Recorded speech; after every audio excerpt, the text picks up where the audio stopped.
So COVID-19 normal. Well, there really is no such thing.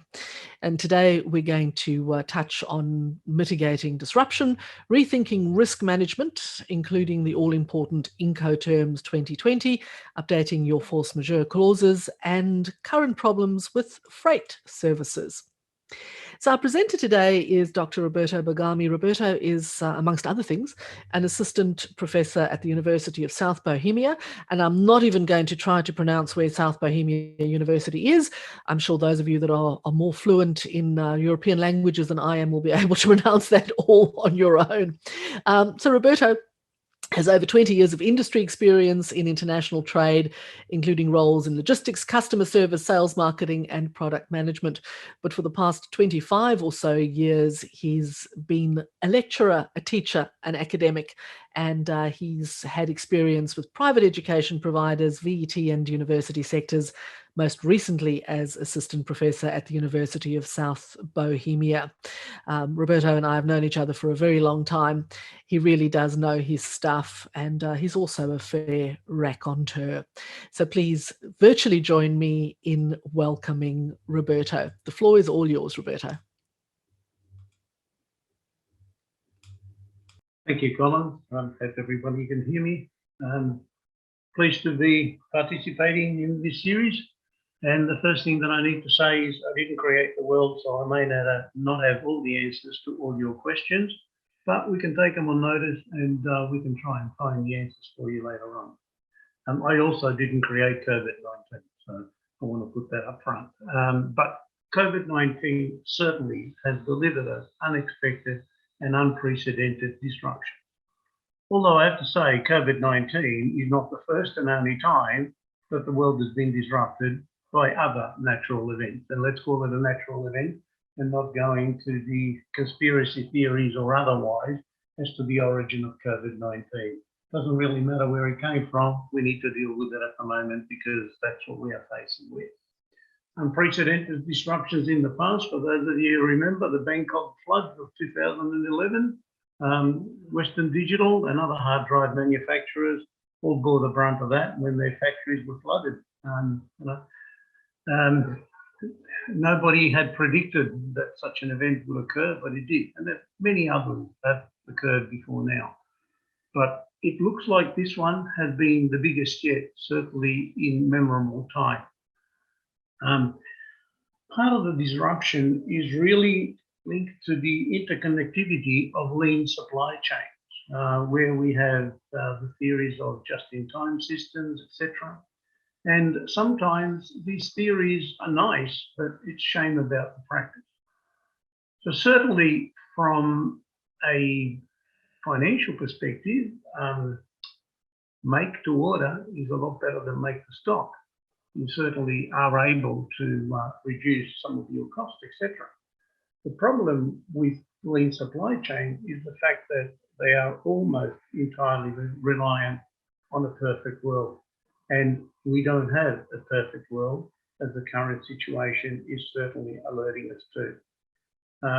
Buffer stocks, whilst maybe frowned upon by some people, are actually a good risk mitigating factor when things like this occur. Unfortunately, like pretty much any other risk event, it's very unusual for you to get some forewarning about something that is going to happen. It's not as though 5 years ago someone said there's going to be a pandemic around the world, change your business model. That's not the way things work. We all know that. So there needs to be some rethinking about some of the models that organizations have been operating with. And perhaps there needs to be a lot more focus given on mitigating unexpected and unprecedented events. I can almost say with certainty that this won't be the last disruption that the world will experience. We have had pandemics before. So when we're looking at biological pandemics, for want of a better description, the Spanish flu of about 100 years ago created some havoc as well. And undoubtedly, there will be other diseases that will escape and they will affect humans. And as a consequence of that, there'll be more disruptions. So we need to perhaps take a longer term view in thinking about the fact that perhaps some of the processes that we've been following may need to be tweaked about. Certainly just-in-time systems have proven too fragile in the current pandemic, and increased buffer stock are probably almost a must for people to think about having a bit more readily available material for business continuity purposes. And there also has to be an increased focus on managing risks. And on the risk management front, then probably the best way to approach risk management is to take an enterprise-wide risk management approach. That is where everybody that's got a stake in whatever risk aspect is being looked at is invited to the table, for want of a better description, to be part of managing that risk and mitigating the risks that may be coming up. And that may also include inviting people from external organisations to the table so that they can discuss whatever mitigating possibilities there are for the risks that are coming up. And in the freight space, it may well be inviting your freight service provider to the table so that you can have a meaningful discussion about ways and means in which you may be able to overcome some of the current issues that we are being experienced. Come the next slide, please. And mitigating disruption is really the focus, should be the focus of the organisations going forward. There's 5 main areas that I want to touch on today. I'm obviously not going to be able to cover every aspect of everything in relation to the disruption that's being caused by the current pandemic. But the 5 main areas that you've got on the screen on there are diversifying source of supply for raw materials and production inputs, diversifying destinations, which means finding new markets, rethinking risk management for delivery terms, Incoterms 2020, updating force majeure contract clauses, and current problems with freight service. I'll cover the next slide. Okay. One of the perhaps obvious things is if you've got problems globally in relation to supply disruption, then one of the obvious things is to try to source closer to home, if possible. Do something in terms of sourcing locally. Local supply sources are less likely to suffer the type of disruption that international suppliers are facing. You don't have the tyranny of distance, you don't have to worry so much about whether there are aviation services happening or whether the maritime services are working internationally, because you're sourcing locally. Trucks are still moving around, railways are still moving, and so it's a lot easier, obviously. The other thing is that product failures or liabilities are much more easily enforced on home ground with local suppliers because you're dealing with the same legislation and regulation. And it's also easier to actually do something about correcting some problems that you might have experienced. It's a lot harder, and in many circumstances, virtually impossible or not worthwhile to be pursuing action, particularly if it's legal action, with overseas suppliers. It's not just the tyranny of distance, but you've got different legal systems and a whole bunch of other complications. All of those pale into insignificance when you compare them with dealing with a local supplier.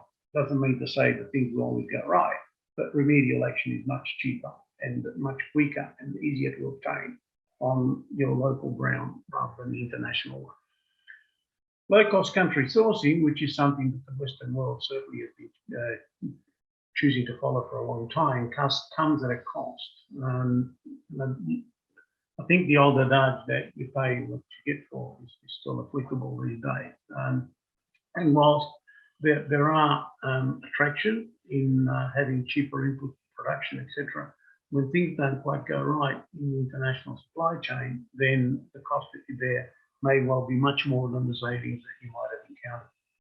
Diversifying sources of supply also provides you with added flexibility and allows the buyer to be able to draw from multiple suppliers. You don't have all of your eggs in the one basket. One supplier can't do something, can't supply on time, or goes down, or has some difficulties, then you can rely on others. And you've already had developed some experience with them, you've got some sort of relationship going with them, and so you have more options that you can call upon, not just relying on one monopoly supplier. And you've also got the ability to negotiate better deals when multiple suppliers are involved, playing one off against the other, etc. But it's also a very good way of mitigating your risk in relation to making sure that you have got multiple avenues from which you can draw upon, and then the chances of you being left with disruption diminish as a result of you having lots of opportunities to draw from. Can I have the next slide? In relation to the supply side from your end, when you're trying to sell something, then I think it's fair to say that we all acknowledge that exporting involves much more than simply whistling for a taxi. It's a complex process. There are many parties involved. The whole environment is fluid. It's fraught with a whole bunch of risks. And diversifying destinations does bring with it some risks. So we have a potential buffer against unexpected market developments, such as China punishing Australia, which seems to have been flavour of the month for the last few months, with a raft of restrictions, prohibitions, or additional entry requirements. I was just reading an article yesterday about one of the ex-US administration people, and they were really highlighting the fact that political risk in China is a real problem, and they were advising companies to diversify their markets because of the somewhat seemingly unpredictable responses from the government of the nation in relation to events that have gone on. You may know that the WTO has just recently agreed to form a panel with dispute between Australia and China on the barley in relation to the dumping allegations that are made by China. We'll see that in the fullness of time, how that develops, etc. But there certainly seems to have been a changing landscape in relation to what is required to get the product into the market. And I think a lot of that has been readily available in the media, and it's been an interesting number of developments to watch in relation to how the political risk is playing out in relation to trade. And it has been sector specific in some circumstances, but of course you don't know which sector is going to be affected next. And if you have a very high level of exposure in your sales to a particular nation that is prone to be making sudden changes to entry requirements into its markets, then it's going to make it a lot more difficult for you if you happen to be caught in those changes. So diversifying your markets, I realise that, as an ex-salesperson, I realise that it just doesn't happen overnight. Export markets take a long time to develop, etc. But this is where you need to start, for those of you who haven't yet, start taking a longer-term view and start taking perhaps a different approach to the current situation, and do try and diversify so that you do have other places that you can pull on. And it's not a case of one or the other, but it's a case of, again, dissipating the risk so that if one market goes down, then you've got a buffer with the other market. Getting into different markets does have some other benefits, though. So you get greater organisational knowledge developing for the exporting firm, and that typically results in better long-term ability to generate more business. And you get new ideas from different markets. You're able to adapt your current products. You might be able to come up and develop a different product for your export markets, etc. And of course, it enables the exporting firm to gain greater appreciation of the varying risks involved in the different markets, which ones are easier to get into and why, and which ones are harder and why. And tied into that is, of course, delivery of the products and the services, freight services that you need to engage to deliver those products. Can I have the next slide, please? And in rethinking risk management, one of the fundamental issues, and dear to my heart, I must say, is the Incoterm situation. The Incoterms were recently changed, so we now have the Incoterm 2020, and there were some significant differences in between the old terms and the new terms. Not many term changes, but one of the significant changes was the requirement for a higher degree of insurance when using the multimodal term. The issue related to the Incoterms is mainly related, from my perspective, around the risk element that each Incoterms puts on either the seller or the buyer. And we are concentrating from the seller's perspective in this session, so I'll stick with that. The X works and your F terms, your FOBs, FAS, FCA, they are fairly low risk opportunities that you have. But for those of you who are doing FOB and container traffic, you may want to rethink that one. Difficult one with China, because we know that basically they only know two terms, FOB and CIF, regardless of the mode of transport. But there are some risk issues to do with using non-multimodal terms with container traffic, because container traffic is essentially a multimodal movement. The issue with the F term, particularly FOB, if you are engaged in actually providing additional bit of service to please your customer, such as entering into the contract of carriage on their behalf, and then perhaps charging them additional freight costs separately to the unit price that you might have quoted, and etc., then you may want to rethink that one. Do you really want to be a party to the contract of carriage or not? It's an individual decision that an organisation needs to think about and take a position on. There is no right or wrong. It just depends on the organisation's risk appetite and a number of other variables that include your customer relationship, market power, whether it's seller or buyer, and a raft of other things. When you're looking at the C terms, so your CPTs, CIFs, CIPs, CFRs, then you need to think about the contract and what sort of contract you're entering into and what sort of insurance you're providing to your customer. Even though the risk transfers in the exporting nation, there is at least some sort of moral obligation to make sure that your customer is aware if you're providing insurance and what insurance that covers. The delivered terms, this is a personal opinion and a personal opinion only, but I wouldn't be doing delivered terms with anyone anywhere, particularly these days, because delivered terms mean that you as a seller remain responsible until the product reaches the agreed destination point.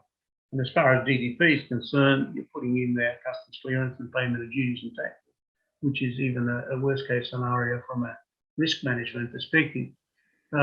Really considering the disruptions in supply chains, you really need to think about what are the best delivery terms for me in relation to what I'm offering, considering that there have been delays and also costs have increased, not just freight costs, but other costs, such as demurrage, etc., when cargo hasn't been able to have been offloaded and unpacked and the container sent back in timely fashion. Which means that with all of these situations that you've got, is you also need to consider the force majeure contract clauses that you have in your sales contracts. And certainly you should be reviewing those to make sure that you are going to, if you haven't already, perhaps consider modifying those to make sure that your COVID-19 impact has been factored into your force majeure contract clauses.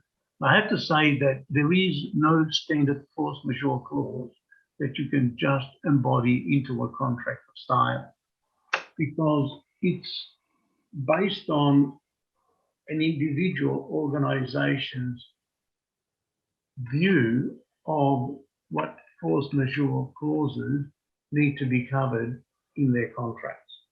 Whilst the International Chamber of Commerce has published a force majeure, if you like, template, you still need to customise it to your own specific operation.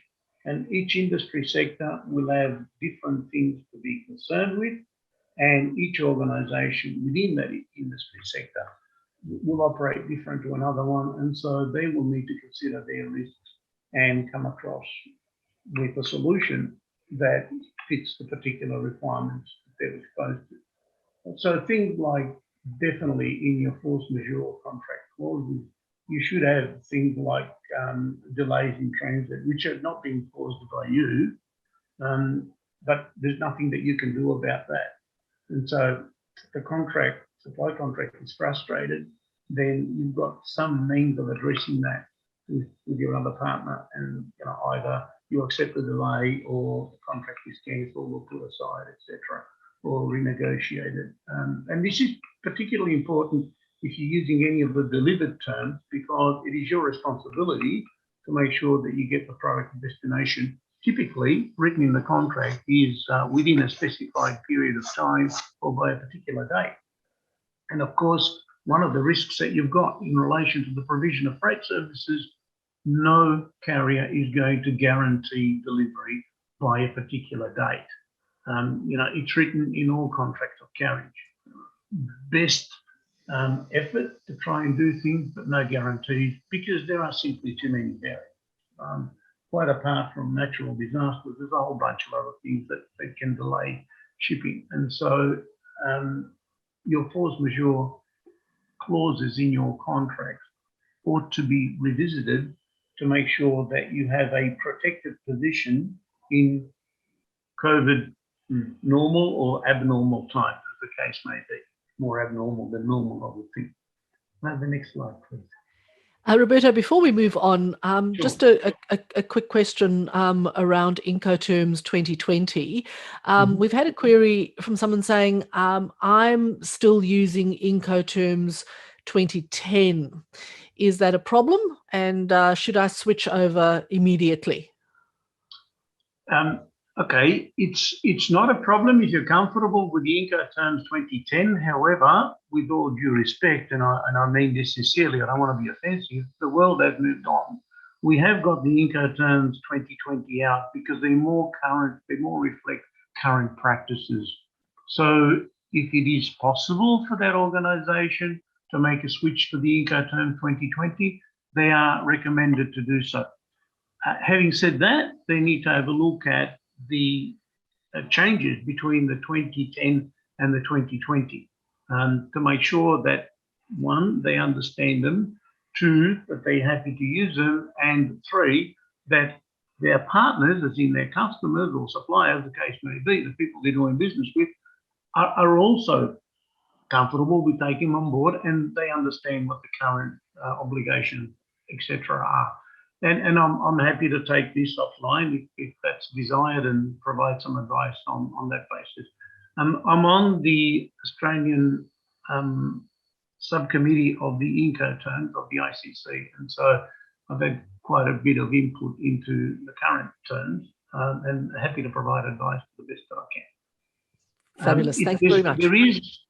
There is, if I can put it this way, there is no absolute requirement that it's either the latest version or nothing. We're in the 9th iteration of Incoterms, so I guess in theory people could be using the original 1936 version, although I'm not sure that would be particularly appropriate these days because that would precede containerisation. In theory, there'd be nobody stopping somebody from using the older terms, but they are likely to be outdated in the rights, risks, obligations of sellers and buyers that are involved in contracts. So the Incoterms are only updated on a 10-year basis. So the next version is expected to be around in 2030. Hope I'm still here to get that in. And so it's not something that is changed, fairly regularly, I would say. And there's a lot of debate that goes on before the new version comes out. So it's about a 3-year cycle of drafts and revisions and input from pretty much anyone around the world that's involved with the International Chamber of Commerce. The issue with coming up with a new set of terms is to try and simplify them more, to try and put them into plainer English for people to understand them so that they can adopt them more readily, but also to reflect more contemporary practices in delivery of products and the risks that are involved in there and who bears which costs, etc. And clarifying some of the existing older terms because some of those have changed. Just as a quick example, if we look at the situation with FOB, we've finally dispensed with the notion of the ship's rail, finally, and that happened in the 2010. Before then, we still had the notion of ship's rail, which is a really outdated notion.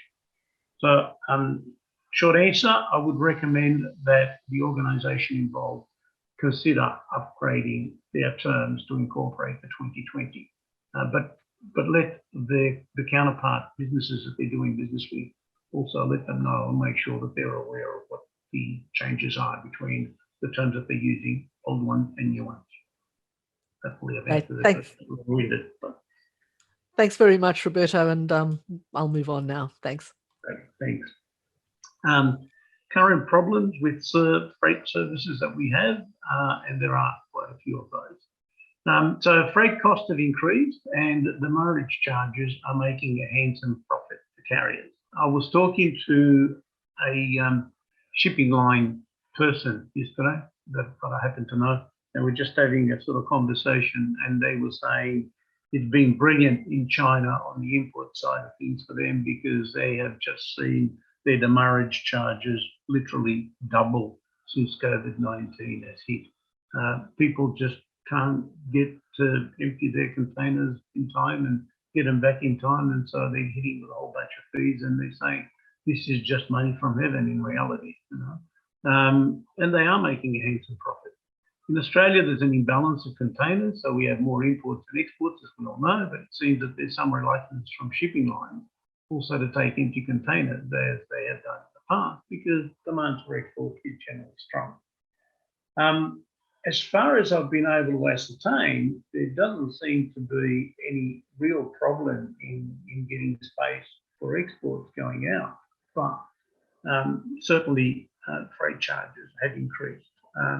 But there are bottlenecks at ports of import with the inability to quickly clear cargo, and so we have the increased demurrage situation again.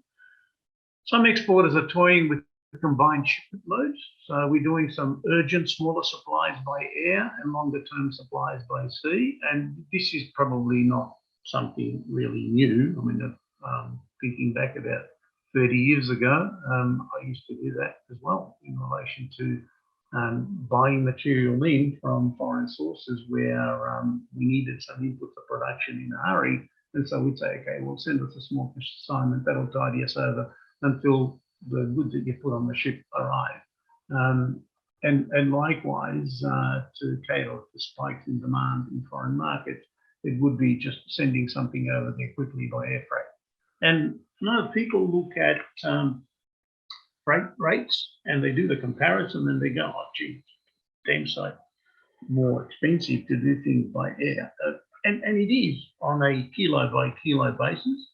It more than likely is. But the point is, with an air freight consignment, you're able to reach the market quick. And that's the whole point of the exercise. You wouldn't be doing that necessarily all the time because the freight rates are high.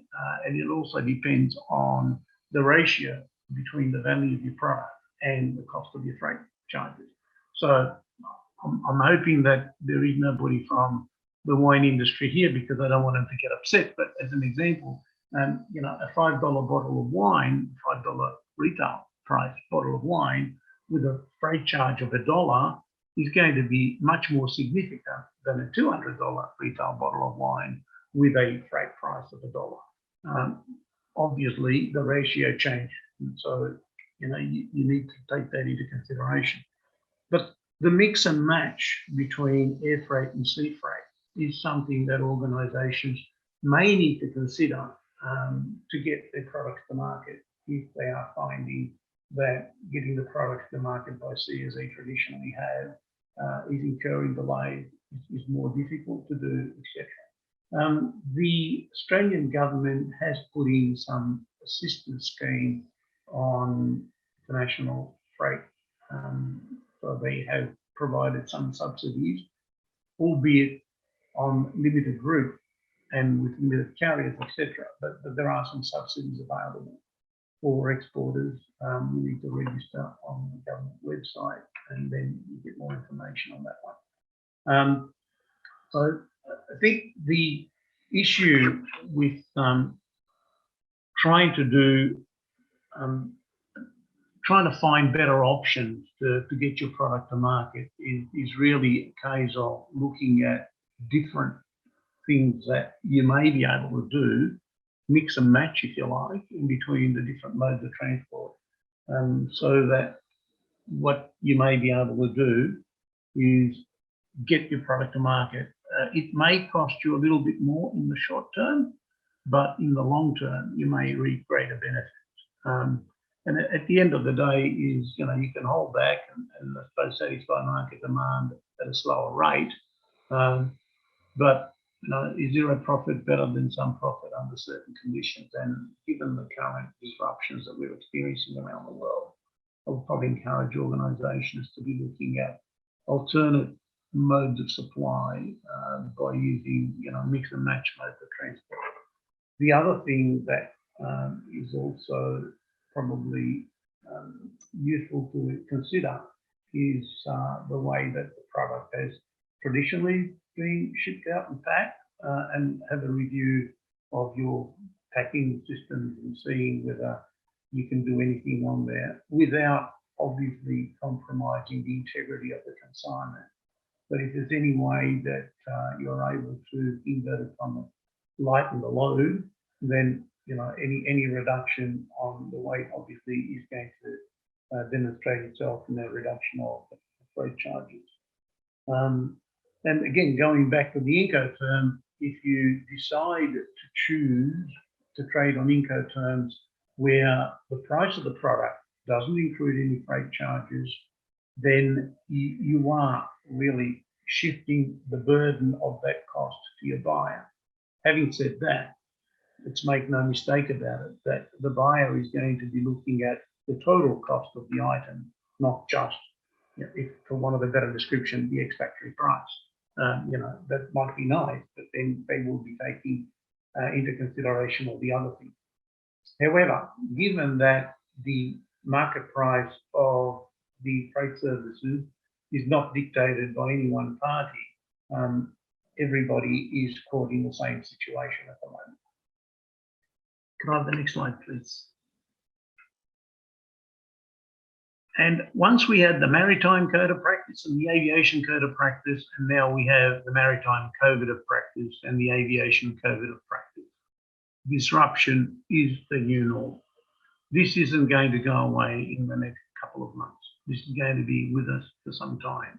And it will also depend on how we manage to deal with it globally from a human perspective as well, because as unfortunately people pass away and people get sick, then there will be disruption. Businesses will fall over. Some of your customers, your import customers may disappear because simply they just can't sustain the disruption that's being created at the moment. And so the basic message down the bottom of the slide is that disruption is the new norm, and we need to think laterally to minimize risks and have business continuity. And on that basis, that does it for me for my presentation, and thank you for listening. Thanks very much, Roberto. Fascinating stuff. And I think the one thing that we've all hopefully taken from what you've said today is that the days of silos of planning your business are gone. It has to be a whole of enterprise solution. You cannot just look at freight and logistics in its own sort of little box. You have to look at it in the context of your entire business model and everything that you need to do in this current environment to make sure that your business remains viable, that it remains sustainable, that it's as efficient as possible, and that you're saving as much cost along the way as you can while servicing the needs of your customers. Because ultimately, if you don't have any customers, you don't have any business. So, it really does all have to hang together.